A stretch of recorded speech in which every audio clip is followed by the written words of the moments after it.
So, without further ado, let's dive into it. Let's talk about this Utah at Oregon State uh, game that we've got going on here, and I'll tee it off for us real quick. Um, I've got uh, I've got Utah um, covering this spread, so it's moved to Oregon State -3.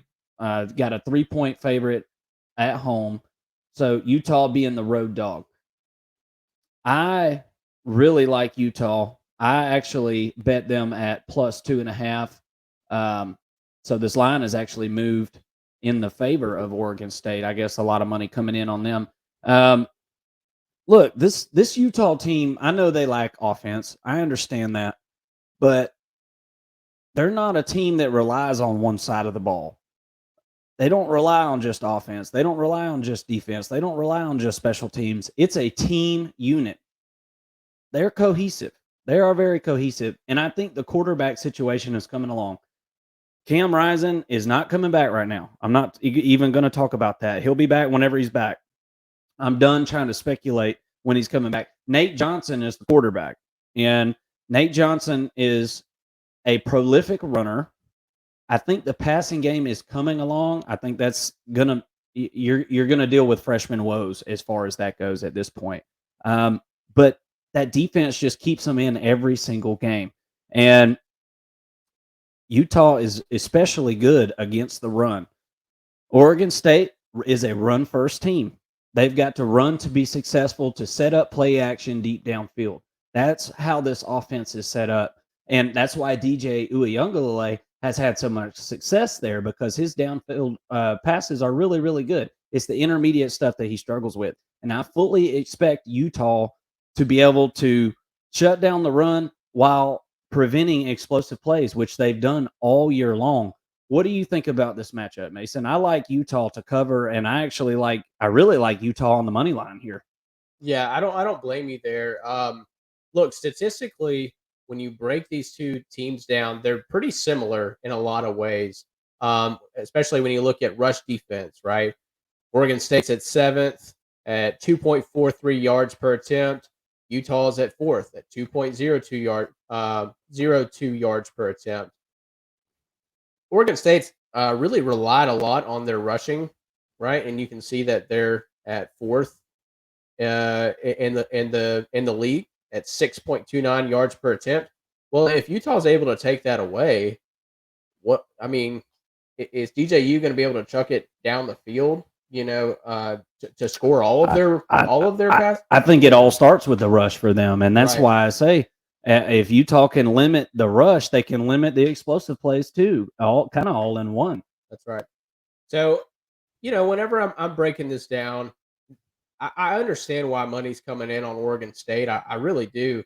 But I think that Oregon State the past 2 weeks has been trending down in comparison, relative to their first 2 weeks, right? I don't Yeah. feel like on offense, at least, they've been as prolific. Last week, we saw defensively they had some real issues in the passing game. That had a lot more to do with Washington State than it did Yeah. Oregon State's defense. I I think agree. Washington State's really good at passing the football, and I think Cam Ward is really proficient at that. But Utah defensively, they've been that sort of bend but don't break sort of defense, right? They've only allowed 9.5 points per game, and the opponent third down conversion, they're first in the country at 19.61%. Opponents have been able to convert on third down, and that's really, really low. So they kind of give up some yards here and there, but when the time counts in the red zone, they hunker down and they're able to stop their opponents. And I just think that Oregon State, if they're not able to run the ball on third down, that number is gonna go down even potentially. So, um, I think that up front, I think on the offense and defensive line, Oregon State wins that matchup. I think that they're a little bit better up front in the trenches. But this is kind of a gut play to me. Utah is on the road against Oregon State. I just feel like they're a tougher football program and have a little bit more stability right now than Oregon State.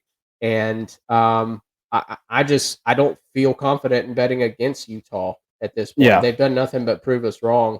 If you are betting against Utah, so um, I agree. I am taking Utah at plus 3.5, or at plus 3 wherever it's at right now. I'll take it. And I think that the money line is a smart play. I'm not going to play that on the money line. I've got another pick coming for that. But over under at 44.5. If you're really feeling it, I would say take the under on that. This should be a really defensive game. Yeah.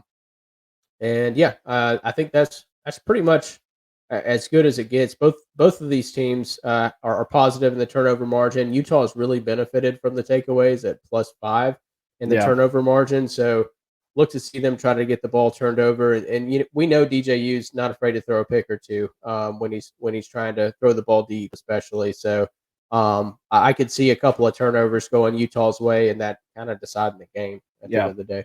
Yeah. Absolutely.